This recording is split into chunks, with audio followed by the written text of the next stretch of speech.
For the latest on efforts after Hurricane Fiona, Sean Casey is the MP for the Charlottetown riding, and he's with me now. Sean Casey, why don't you begin with the latest in Charlottetown? What have the last just over a week now been for people like your constituents in Charlottetown?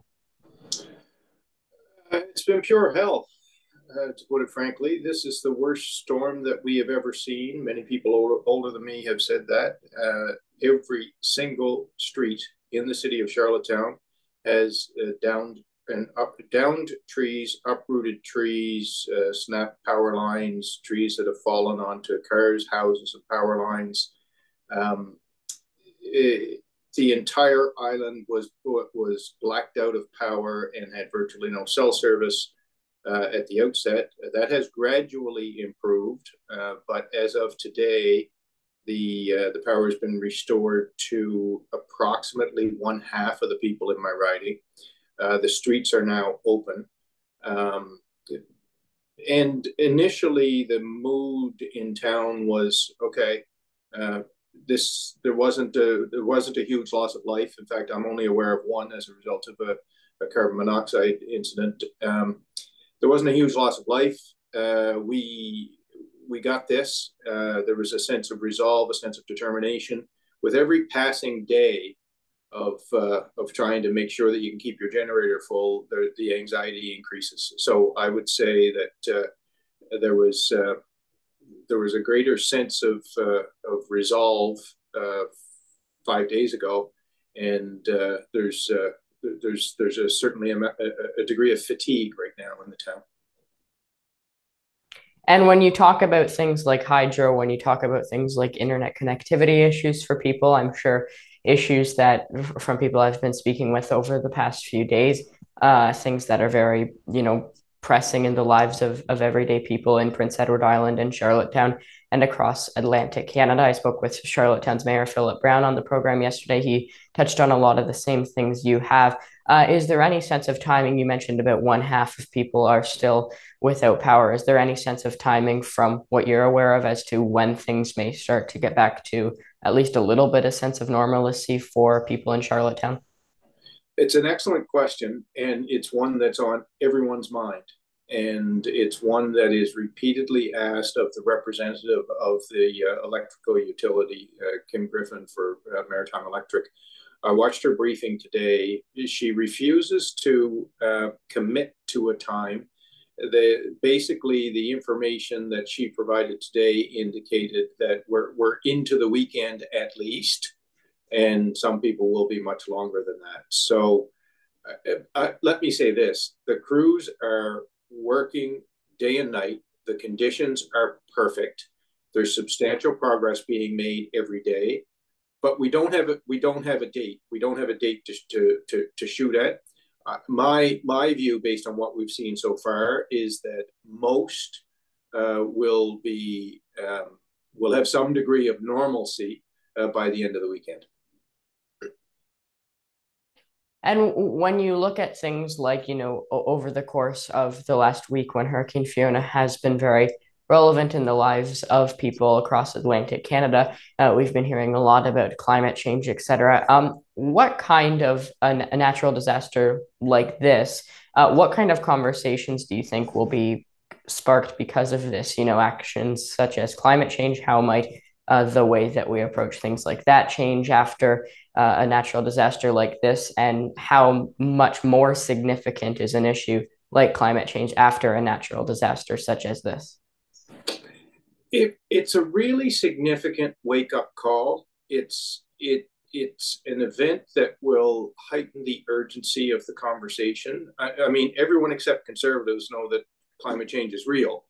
And now I would say that there are some conservative voters that have been convinced by this. This is the storm, the biggest storm that we've ever seen, and it's the second significant storm in about 3 years, when these things used to be every 10 or 20. So those conversations are absolutely happening. We have on Prince Edward Island, we have a really unique opportunity to lead the discussion on this, because we have established a school, the Canadian Centre for Climate Change and Adaptation in St. Peter's. So we will absolutely be part of that effort. But there's the areas that were hit the hardest were actually, well, the city of Charlottetown was absolutely decimated because of all the trees. But in the rural areas, the aquaculture industry has been hit hard. The farmers have been hit hard. And so now there's a real buy-in to resiliency. And as we build back, we need to build back looking through that resiliency lens. I think it will absolutely affect the way we reestablish. We're not. It would be foolish for us to. Who was it? Einstein was it that said the definition of lunacy is to do the same thing over and over again and expect a different result. So I think when you see the rebuilding, you're going to see different quality infrastructure right across the board that will be more resistant. And I think it has to be actually bigger than that. The conversations that need to be had. This will be the new normal, and I think this is something that has struck people right between the eyes. Yeah, insanity is doing the same thing and expecting different results, as you said, Albert Einstein. Okay, that's the word I was looking for. Thank you. Charlottetown's MP Sean Casey. Sean Casey, thanks so much for your time. Really appreciate it. It's a pleasure to get to meet you. You're a star. Thanks so much. And I appreciate the invitation. Thanks, Wyatt. Thank you. Tomorrow will mark the second ever National Day for Truth and Reconciliation here on Turtle Island. And joining me now to discuss what he makes of the second day for Truth and Reconciliation, how it will be marked tomorrow, as well as what progress we have made on the journey towards reconciliation, is Regional Chief at the Assembly of First Nations, Bobby Cameron. Chief, thanks so much for making the time. Let's just start out with the last piece that I mentioned in that introduction as to where we are on the pathway to reconciliation, and kind of what do you make of how important of a step forward the National Day for Truth and Reconciliation has been in terms of recognizing how much more work there is to be done? Yeah, thank you for the question, Wyatt. And I will say this: there has been some progress, and obviously some steps in the right direction with the Day of Recognition, the certain individuals, leadership who are attending different events. We thank them, right? We definitely thank them. But we still have a long way to go in terms of reconciliation.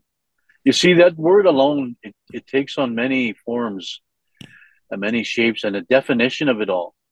Reconciliation for First Nations people is this: when we see a better quality of life for First Nations people on and off reserve, when we see major investment in the acknowledgement of the treaty right to shelter, the equal treatment in our treaty right to medicine chest clause in the hospitals, when the justice system begins to acknowledge and treat our First Nations people equally, that's reconciliation. When First Nations people are a big part of this economy, that's reconciliation. When our children and our grandchildren, and all those unborn, have better opportunities in life, have better chances to succeed in life than we did, that's reconciliation. When First Nation children are brought back into our own First Nation communities, into our own childcare system, based on our language and culture system, that's reconciliation. And what do you make, though, I guess, of how various people are marking tomorrow and how it's going to be marked across the country? Because we know that there has been an ongoing conversation, specifically, you could say, with residential schools and how big of a role that played in the mistreatment of Indigenous peoples here on Turtle Island. So what more needs to be done in order to make the National Day for Truth and Reconciliation a celebration as opposed to a reflection? Yeah, and I thank you for that question again, Wyatt. We've traveled extensively to survivor gatherings, to knowledge keeper gatherings, and all those descendants and families of residential school survivors, many treaty territories. And quite simply, the message coming from these gatherings was this: that these residential schools inflicted a lot of pain, hurt, and death and torture. And we're calling on the government and the Catholic Church. You've spent much revenues in building these residential schools. Now let's turn around and build healing and wellness centers at these exact sites. Those artifacts and residential school records belong with the survivors and their families. And for all those individuals who have inflicted harm, pain, and death to our children, that they be brought to justice and be held accountable. Why I say that, Wyatt, and for many of us, the justice system is quite simply not in our First Nations favor. It is difficult, and it had a First Nation man inflicted harm, pain, and death on a non-First Nation individual 30, 40, 50 years ago. Today, that person would be brought to justice swiftly, be thrown in jail, and be held there in remand, and be put in jail for life. That's the difference. So we're calling on the justice system. We're calling on the federal government and the Catholic Church of Canada and the Pope to remove the doctrine of discovery. That's reconciliation. That harmful document was land stolen from First Nation people. So those are steps in the right direction, and we'll continue to say that, Wyatt. And how can we educate people who live in Canada on Turtle Island about the culture of Indigenous peoples and about the land that Indigenous peoples have so graciously shared with Canadians the past decades, centuries? Oh, for sure. And it takes willing participants and individuals and organizations to understand and realize that the original people of these lands and waters has always been First Nation people since time immemorial. You see, our inherent and treaty rights were signed and guaranteed to us for as long as the sun shines, the grass grows, and the rivers flow in the 1800s. Now, I'll use Saskatchewan. The province of Saskatchewan, for example, Wyatt, and all the listeners out there, was created and formed in 1905, long after many of our treaty territories signed treaty, and our chiefs of the day signed treaty. So our laws trump provincial laws. They are of international law. That's how important they are. And then when we look at, obviously, really, I believe it was in June of 2021 that it first, kind of came forward with unmarked graves. I mean, we knew to a certain extent that, people at residential schools were treated horribly. But when we saw those figures and when we saw those numbers come out to the public, over 250, over 750 at another residential school. On that specifically, what work needs to be done to educate people on what happened at residential schools to Indigenous peoples and how their culture was taken away from them? Well, we would say this, that the legacy and the foundation that many survivors have endured will always be a part of this, will always be a part of history. It's never going to go away, and it's always going to be remembered. Here in our region, we're working on, with the federal government, of course, and the Catholic Church, to establish and develop and build a museum, artifact museum, record museum, based on survivors and their experiences, the records, anything and everything that is pertinent and is going to create and hold a special place, a meaningful place of healing, and a reminder to everybody that this is what First Nations endured. This is what we've we're put through and subjected to, and we're still here. Okay, Regional Chief Bobby Cameron.